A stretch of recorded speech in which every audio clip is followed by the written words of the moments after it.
Hello YouTube. Another cloudy, wet day in Rosebank, and Nutkin Farm is still in its preparation for harvest. You'll see the nuts are still largely on the trees here in Block 1, Amy's block. What looks like potentially a 344 is pretty much all ready to drop the nuts, and they seem to be of a reasonable size. Anyway, today I want to introduce you to two heroes. They won't look like heroes, but they are.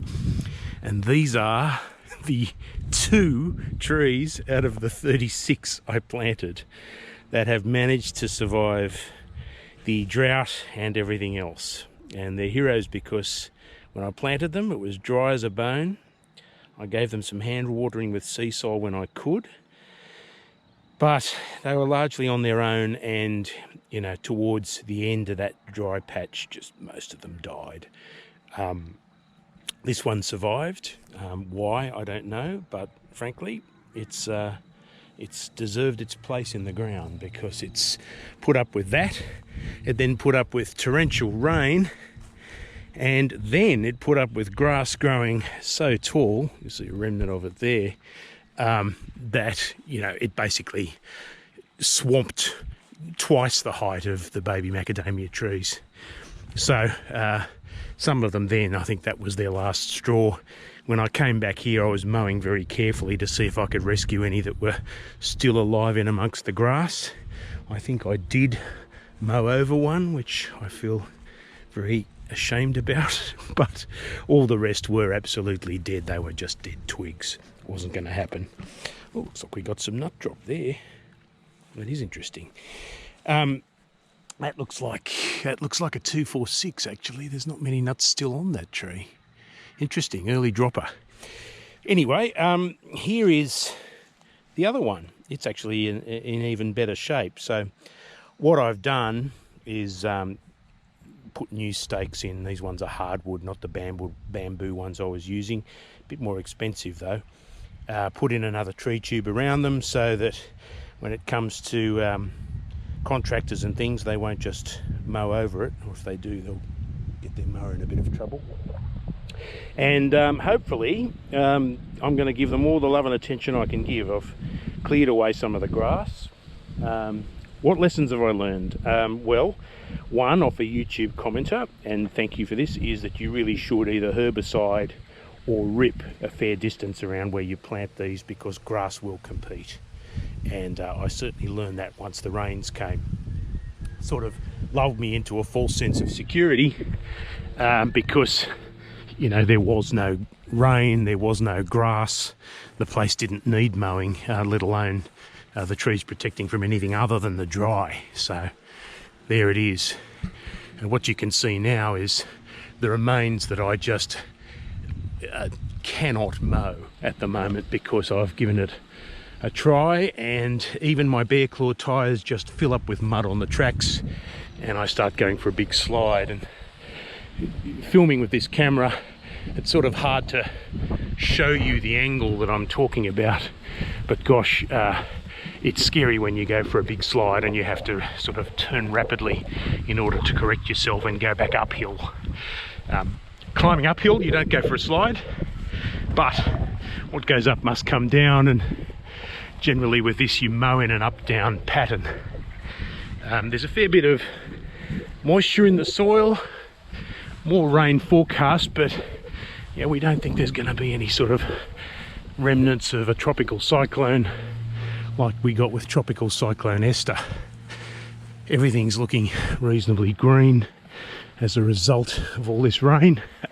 There's more lantana to get rid of, and yeah, and the mangoes are happy trees. And it's this time of year that you remember that autumn is a time for these trees to recharge. It happens with macadamias too.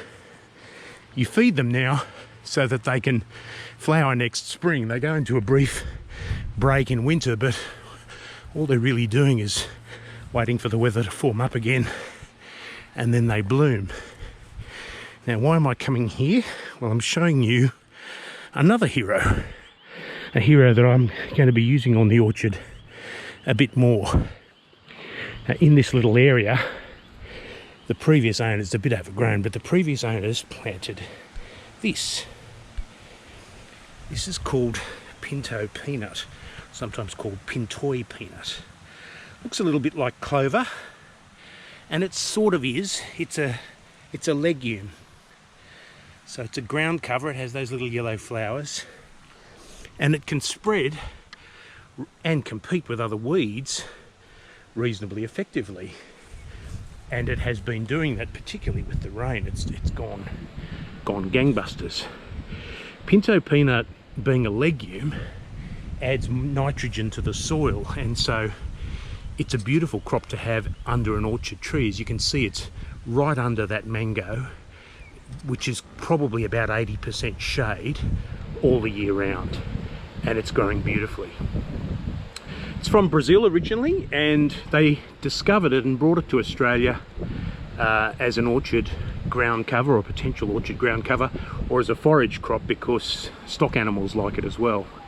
Doesn't grow much higher than what you're seeing, which is nice. It's a nice low ground cover, can tolerate mowing, and of course by adding nitrogen to the soil organically, it's well, it doesn't save on fertiliser, but it's a good source of secondary fertiliser for your trees. So my project is to take runners of pinto peanut, because it doesn't seed very well. The seed is very delicate. You can't go buy packets of seed very easily, and when you do, the germination rate isn't great.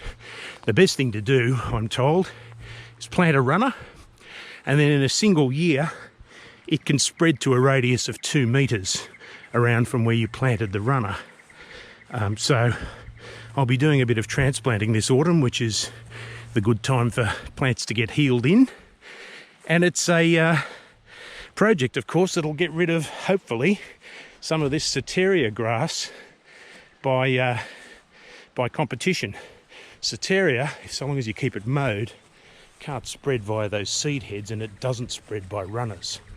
So that if you mow it down and put in other stuff to compete with it, with or without some herbicide to help it along, I'm hoping the pinto peanut can basically take over the orchard floor, particularly in those shaded areas where Soteria doesn't like to grow anyway. And we then have a contribution of significant amounts of nitrogen to the orchard. So there's my update, guys. I'll be back again during the harvest season, or a bit more into the harvest season, and we'll hopefully be able to give you a video of harvesting in action, and even some of the crop. Anyway, I hope you're having a good time. Stay clear of that coronavirus, and I will see you soon. Bye.